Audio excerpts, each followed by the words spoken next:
Deep into that darkness peering, long I stood there wondering, fearing, doubting, dreaming dreams no mortal ever dared to dream before. But the silence was unbroken, and the darkness gave no token, and the only word there spoken was the whispered words, PseudoPod, Flash Fiction Contest 5. That's right, folks. It's that time again. A time where our darkest demons can break free, wage war, and vie for the coveted title of Prime Evil. PseudoPod will be kicking off the 5th round of Flash Fiction Contest this year, beginning in August. The submissions window will extend from August 15th to September 15th, so get those inner demons out and put them to task. You may submit any one piece of original, unpublished horror fiction, no more than 500 words in length. Voting will begin in October in a members-only section of our forum, so no need to worry about losing those pesky first publication rights.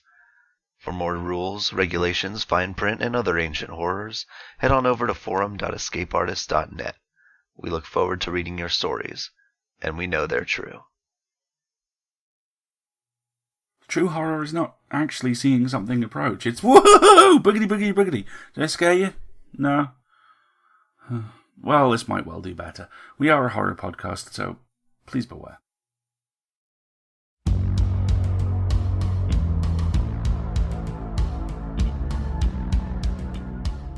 PseudoPod, episode 555, August 11th, 2017. This week's story, 4 Hours of a Revolution, by Premee Mohamed. Hello everyone, welcome to PseudoPod, the weekly horror podcast. I'm Alasdair, your host, and this week's story comes to us from Premee Mohamed.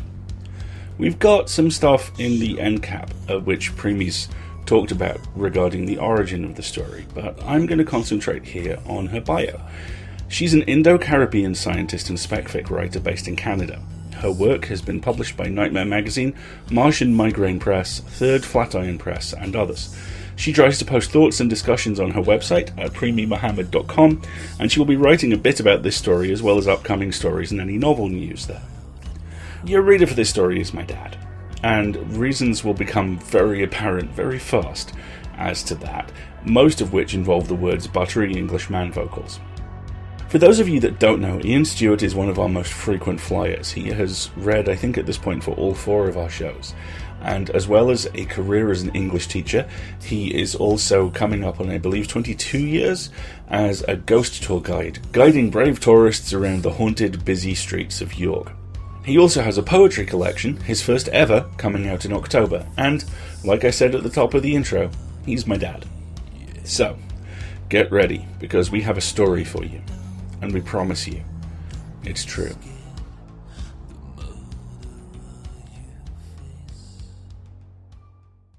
"4 Hours of a Revolution" by Premee Mohamed.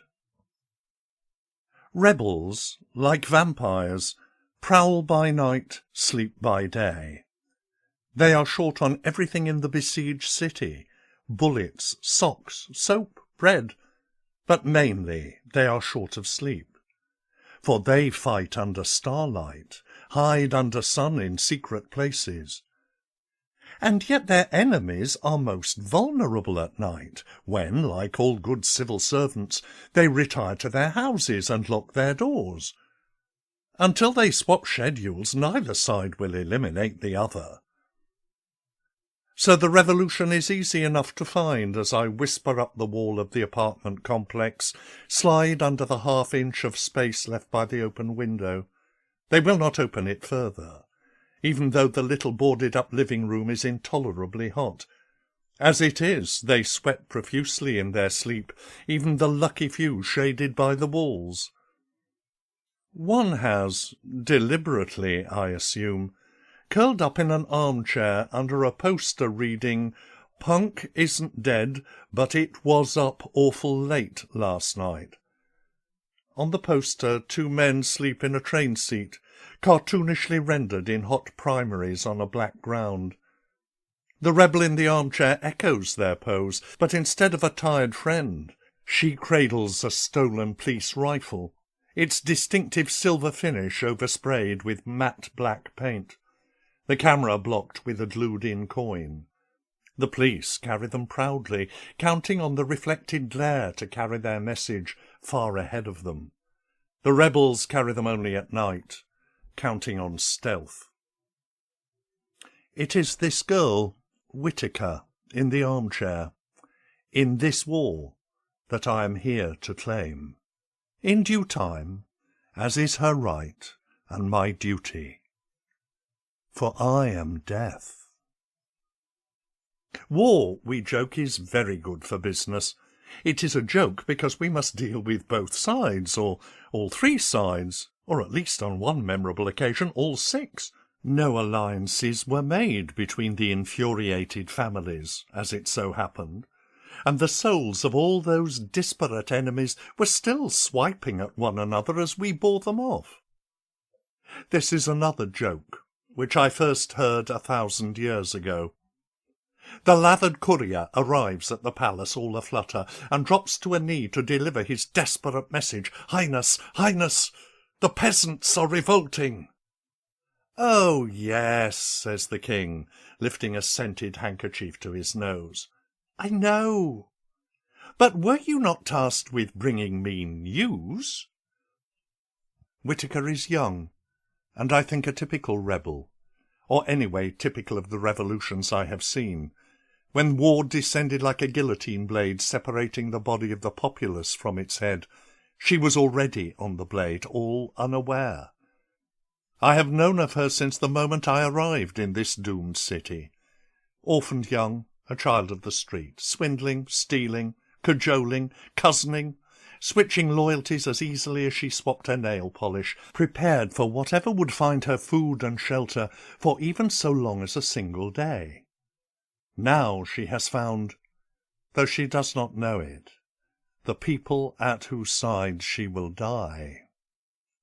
I float past the others, asleep in heaps on the floor, ringed in sweat on the rugs like the chalk outlines they used to put around the dead. As is customary in situations like this, one person is snoring so loudly he could be confused for a diesel generator. And as is also customary, they have all been so tired for weeks that no one wakes to roll him over. I take up a position behind the girl's armchair, not to leave her till I have completed my duty. I suppose, given the amount of artillery in this room, it will be a gunshot wound, perhaps even friendly fire. I know they've already said they would die for each other. Hollow laughter. They would die also because of each other, and many have. This revolution began with, of all the supposedly innocent things, a curfew. Those in charge insisted that it was meant to be temporary, but when it became permanent, the first grumbles began, low and slow, rising as arrests began to be made for breaking curfew, and then the inevitable consequences of jailing too many in too small places, and the dawning realization by a bewildered populace that the jolly, maroon-uniformed neighbourhood policemen they'd seen all their lives, stopping to compliment their herb gardens or return their lost cat, was the enemy. And one day a few months ago, a half-brick came whistling from the 4th floor of an apartment building not far from here, and the policeman it struck died at once.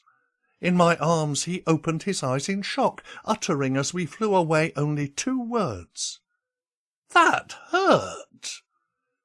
The open window slammed shut, but not fast enough. The policeman's partner raced into the building, and shots were fired, and the protest the next day became a mob. No more mobs now. Most people have fled into the countryside, starving on weeds and stolen sheep.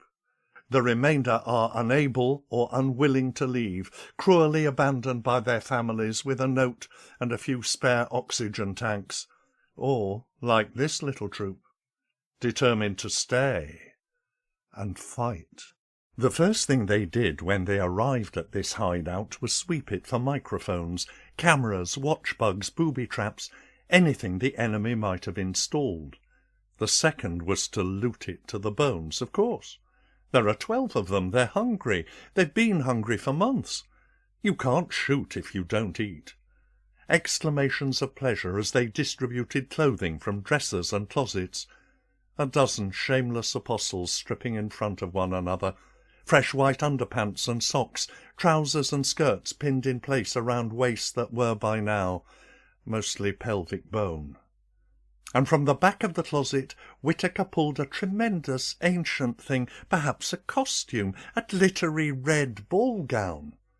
They all marvelled at it for a moment. Then she pounced and butchered it with her pocket-knife, and spent an hour sewing the crimson silk into a flag that could be folded small and placed in a pocket.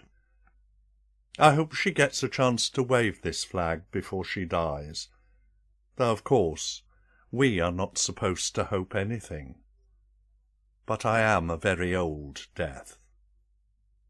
Now the building trembles as the army's great multi-legged tanks patrol the street below. I suppose they think they're tiptoeing. In their sleep the rebels stir, but some sixth sense will wake them if there is true danger. Anyone without that sixth sense has left the city one way or another. Indeed, that is the revolution's saving grace. There are so many empty apartments and houses, so many abandoned offices and stripped businesses, that the police cannot find them each night. Only the dark spirits of their nightmares. And, of course, me. They've lost 7 people in 4 months. Not, if I may so compliment them, having seen a war or 2 in my time, a bad mortality rate. But I think they would not appreciate my compliments. I do think they would appreciate knowing there is a government man hidden in this group, waiting to connect with their larger organisation to spring his lethal trap. But there is no way to warn them. The tanks creak and whine, fade into silence at the park at the end of the street, the noise eaten by the trees. And Whittaker wakens, beads of sweat trickling down her face, and turns to look at me. I freeze. This has happened before. There are so many sensitives now. She cannot truly see me, only a whirl of indistinct impressions. I know if she fears the gun, I will appear as the darkness of a barrel. If she fears the sea, I will be the cry of gulls and the black in which the abyssal fish swim. If fire, no more than a strange brightness. The man in the blue shirt, with the cityscape printed on it, I want to tell her while she stares. Over there, asleep under the desk, do you mark him? Kill him, or your revolution will fail. After a moment she closes her eyes again, and settles back on the velvet chair, and sleeps while the tanks rumbly return for a second pass. Just before nightfall, when the sun's reflection still protects them, they eat again. Cans of ravioli and beef stew, cold pea soup and artichoke hearts, and whisper about the night's plans. Their lowered voices are meaningless. The spy can wear no recorder their detection gear would have spared, not even the lapel pins the army uses. But he has a memory, and he has a mind, and he has been waiting for this. "Tonight we must meet with the greater cell," their leader says. All nod. 11. I know the place. We must go together. 3 hours from now. Till then they will proceed as normal. We must kill the army bastards, kill the police, and we must slow them if we cannot kill them, disable or destroy their damned tanks and their stilted fortresses, and even the spotlights and the thopters. They nod. A drone the size of a pigeon glides silently past their window, unseen by everyone except Whittaker. She doesn't speak up. It did not detect them, or it would have turned to stare in the window. She does not like this new leader, Falkenberg. She thinks he does not know enough of the streets they defend. To the others she only concedes that Falk has a tidy mind, since he was once a professor. The others like that, feel safe in the structure he builds for them with their plans. The dusk fades as they talk. In the cooling room they mop sweat, clean their guns again, stuff pockets with face cloths or handkerchiefs to dry their fingers before they shoot. Two of them count and recount the ammunition. So many incendiary grenades, so many batteries for the shoulder laser, so many of this type of round, so many of that. They all carry knives too, and are experts at foraging for found weapons, a fence post, a chunk of concrete, anything flammable. Will they say a prayer before they leave the sanctuary tonight? No, it seems not. I follow as they leave, silently in groups of two, down the building's remaining usable staircase. Their boots are so worn down they're as silent as woolen socks.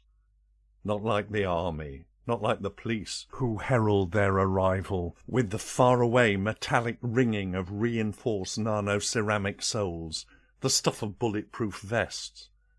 The rebels are very good at face and leg shots now. It is a dance. The government and the rebels, one moves a foot forward, the other back. They touch hands, bow, turn, follow the steps. One cannot move without the other. Despite the long hunt and the privations and anxiety of war, Whittaker is pretty still, and recognisably the girl she was when that brick came sailing from the upper window. Vain, fey, impulsive, as confident in her ability to cajole a snack from a cop as to somersault from the top of a church.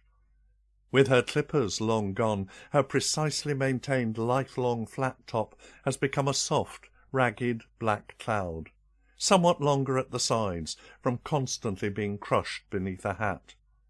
The others nod to her beauty, as an acknowledgment only, not a salute. It will not save her. It will not save them, but they must nod to it, sacrosanct and chaste for now, while she is so young as to be off limits. This does not seem to deter the government man, who trots next to her as they move into the streets. "I'm Christopher," he whispers. "I've been meaning to ask. What's your first name?" She gives him a look. "Miss." As they trickle into the street, I see what lies in their path first, a knot of perfect night, not dissimilar to their own. The soldiers, in black stealth gear, the lights of their tanks and cannons covered with electrical tape. Falk pauses at the head of the rebel column and glances back, his eyeglasses catching the only light in the alleyway. There will be a firefight. I head to the roof and seat myself on a gargoyle to watch.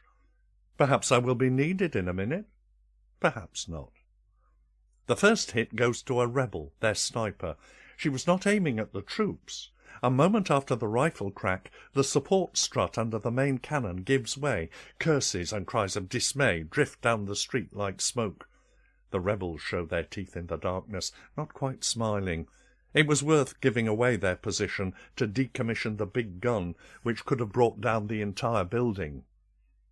Now, at Falk and the sniper's hissed direction, they emplace themselves, lay guns and lasers along forearms, squint, shoot. Soldiers fall and writhe like shadows printed across the street, their protective armour crushing organs.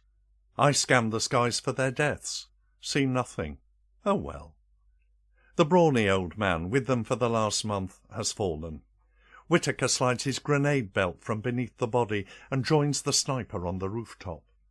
The other shooters are spread out amongst the buildings, flitting cat-like between floors and doorways. I feel Whittaker's warm breath on my neck, fast, excited. She's never used a grenade before, only watched the others throw them. Now she stands, winds up, hurls two into the mass darkness below, her long teenager's arm unfolding like the killing claw of a praying mantis. The first grenade is shot out of the air. The second bounces off a boot and rolls, detonating underneath a parked car. She curses, but the grenade hasn't failed. It's transformed the car into a secondary grenade. Shrapnel rises almost to our eye level, 7 stories up, and falls in twinkling rain. Only now do I see deaths, nearly invisible against the dark sky, like curlicues of smoke as they pass the few street lights that remain.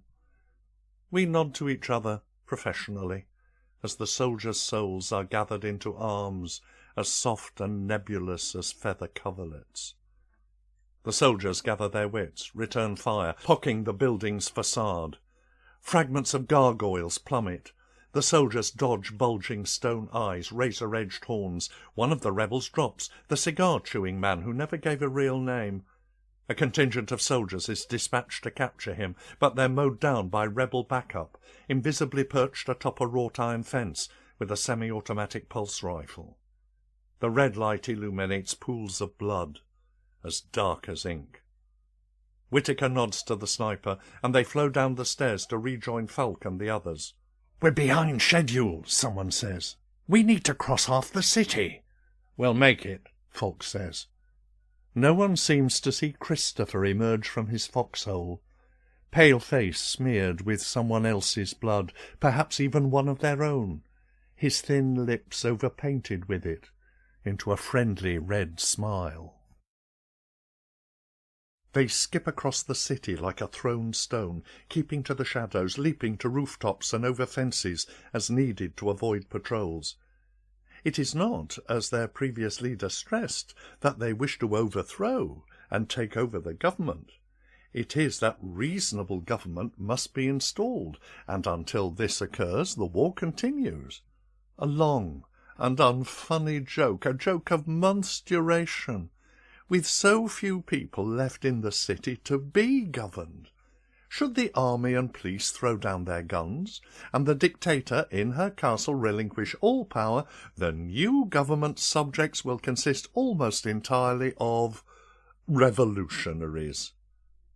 "I need to talk to you," Whittaker whispers to Falk as they run. "At the meeting," he says. "Before that." "There's no time." Ah, so she does know. She must know. How interesting.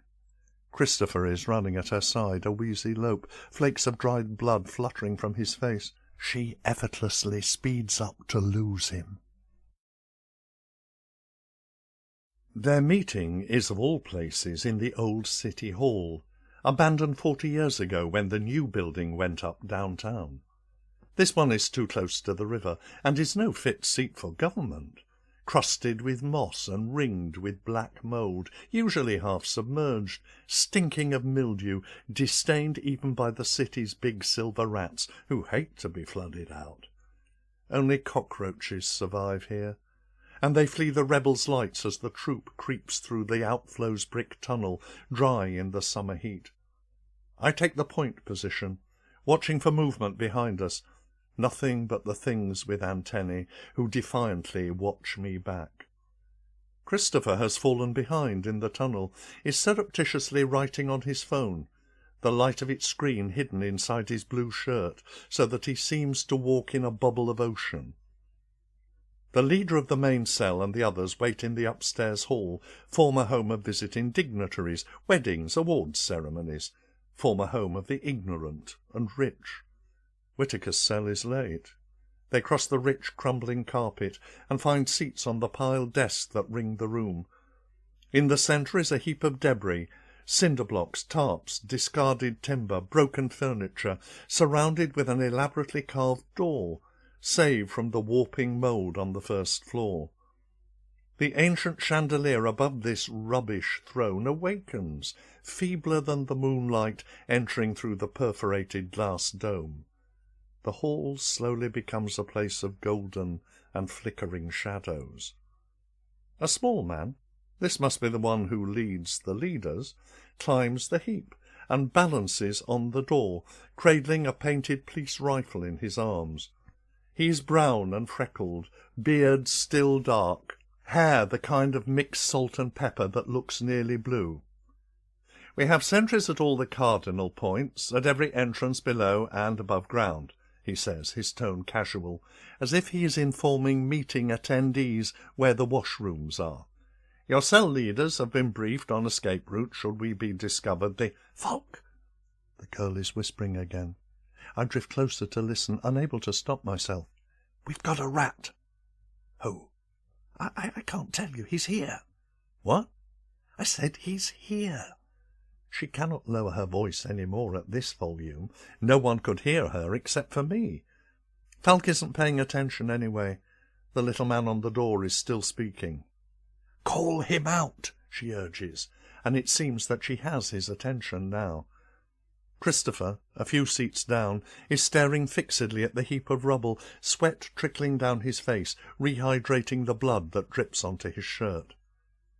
"I asked for proof," Falk whispers. "You said you didn't have any. You didn't say, 'I'll tell you later.' You said, 'I just know.'" "I know what I said, and I know I'm right." "Well, you can't just say things like that," he says. "That's what the government was saying when all this started, you know. I don't know how they're bad, I just know. And then the raids, the guns. So think about that, before you start throwing things around you can't back up." Their whispers are attracting attention, though Christopher still stares straight ahead. Falk shrugs apologetically to the others and turns his back on Whittaker to listen to the leader, who is now discussing how best to smuggle recruits from the surrounding countryside into the city. Outside City Hall, soldiers assemble in silence, readying gas nozzles on light metal tubes, loading guns with bullets of lead and rubber, patting their vests for grenades. Helmeted and shielded in glossy black, they resemble unfamiliar insects, perhaps the ants that mass together to kill larger prey. It is 11:45. Whittaker does not have long. The first gas nozzle pierces the window that lines the east wall and clogs at once. But a thin spurt of gas gets through, and then it is pandemonium as the rebels realise they're surrounded. A few of their leaders gathering their people for escape, a few for a fight. Whittaker shoulders her rifle and looks at the few of her own that remain, armed with grenades and pistols and lasers, and even for some reason a hatchet looted from the lower level. Their heads swivel as one at the musical tinkle of breaking glass. Christopher smashing windows to give the incoming soldiers access. "Here! Over here!" he shouts. "That one there! There, with the beard! He's their leader! Take him alive!" Before anyone can draw a bead on the spy, he's surrounded in a gleaming shell of shields and upraised batons, nets and muzzles. His smug, shiny face disappears behind this wall as the invasion begins to destroy the actual room. The soft wooden floors giving way under tons of boots and equipment, disintegrating ceiling plaster, knocking drones from the air. Rebels tread these tiny spies underfoot, revelling in each expensive crunch. As the walls are shredded by laser fire, roaches skitter for cover, find none, race each other in a panic down the stairs like a shining golden-brown river. Their soldiers have come en masse, but they cannot fight in this space. It is chaos, and they are untrained for chaos. Their deaths are legion compared to those who come for the rebels, who've entrenched themselves behind discarded furniture, popping up to shoot or toss grenades that ignite the tear gas nozzles and burn it off in clouds of harmless blue flame. A rebel has gotten at least one incendiary out of a broken window. Below, screams rise like the flames from the gas canisters. Disorganization frightens these soldiers more than their enemy. Whittaker is out of rounds. Instead of spending precious seconds reloading, she snatches a hatchet from someone's back, chops at a soldier's unprotected arm, not quite through, and seizes his silver rifle. She's not a crack shot, but she is a good one, and black-clad bodies spill bonelessly to the floor. Falk finds her, and they fight back to back for a few minutes, grimly ignoring each other, the "you were right" and "I know I was right" unspoken for now. And if they're to have this conversation, they will have to hurry, as she only has 3 minutes left. There are many soldiers in the room now, a scrambling wasp's nest of armour and upraised weapons, black and amber. They trip over their fallen, misfire, hit one another, disappear through holes in the floor. Their numbers are shrinking. Moving as gracefully and casually as if bullets did not envelop her, Whittaker removes the folded flag from her pocket and shakes it once to unfold it, the dead woman's silk ballooning out with a crack. The pocket she sewed into the edge slides, as she must have designed it, over her pilfered rifle. And she's climbing the hill of rubble one-handed, lifting the gun from the dust and blood and waving it over her head. a slow billow of crimson that stops everyone in their tracks, and a final tracer screams from the darkness and ignites the silk, and still she waves. The blaze will extinguish itself in a moment. Still she waves. If only the dress had been white, I think. This is no flag of surrender. It is the opposite, if such a thing exists, a flag of victory. Her teeth and eyes are lit in gold, gaze meeting mine. And it is at this spectre of victory that Christopher aims, the click of his scope loud in a momentary silence, and I cannot stand it any longer. I will not, and with the tip of my wing I nudge loose another chunk of masonry. Yes, that would have fallen anyway, I tell myself, and that is what I will tell the council when they ask. That lands near him with an explosive, dusty thud. He yelps, instinctively drawing his gun arm over his head. It is his last mistake. Whitaker sees him, camouflaged there in the grime, smoothly lowers the rifle, as if the burning silk did not pass an inch from her face, and fires.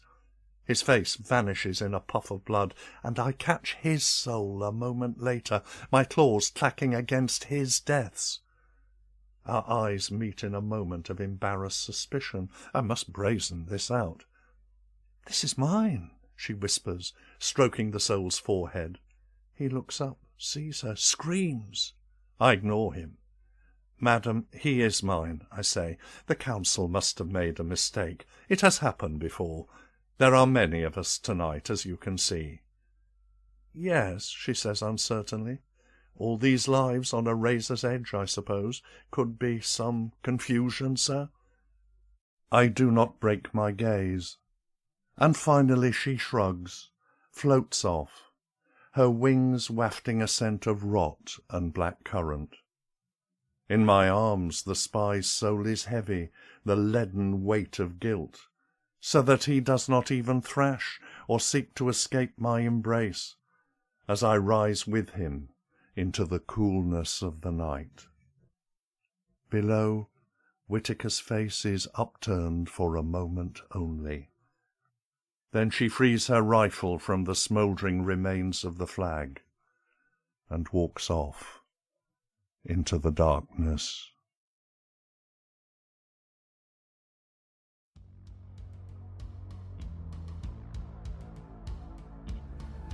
Have you ever seen Wings of Desire?